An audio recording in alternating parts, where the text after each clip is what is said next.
和你讀聖經。和睦的人有福了，因為他們必稱為神的兒子。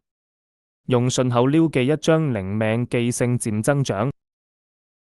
為着要大家記得詩篇第130篇的大綱和重點，請讀一次，等候神這蒙慈愛豐盛救恩脫痛哀。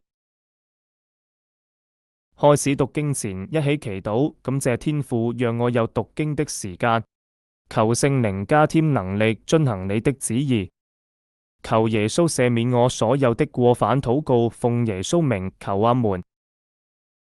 今天讀詩篇第130篇上行之詩。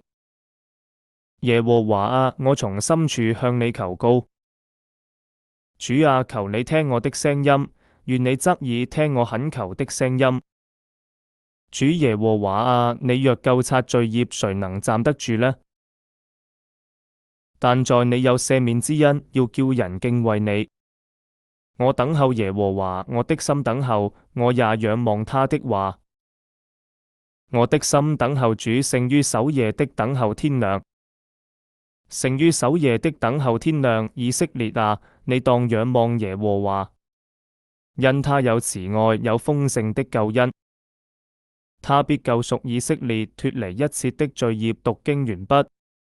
為着要大家記得第130篇的大綱和重點，請讀一次，等候神這蒙慈愛豐盛救恩脫痛哀。若果大家對以上14個字有更好建議，歡迎留言指教。結束祈禱，親愛的主耶穌，求你賜我記性，記得以上經文的重點，求神退敵，因遭害，願神賜福恩如海。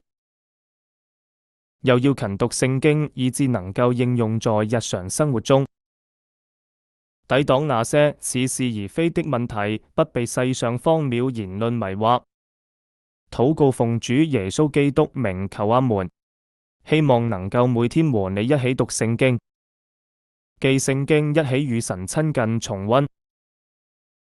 第128篇敬畏神者有8福，遵行神道心降服。第129篇求神退敵，因遭害，願神賜福恩如海。第130篇等候神者蒙慈愛豐盛救恩脫痛哀。想一想，為何等候神的子民會蒙慈愛呢？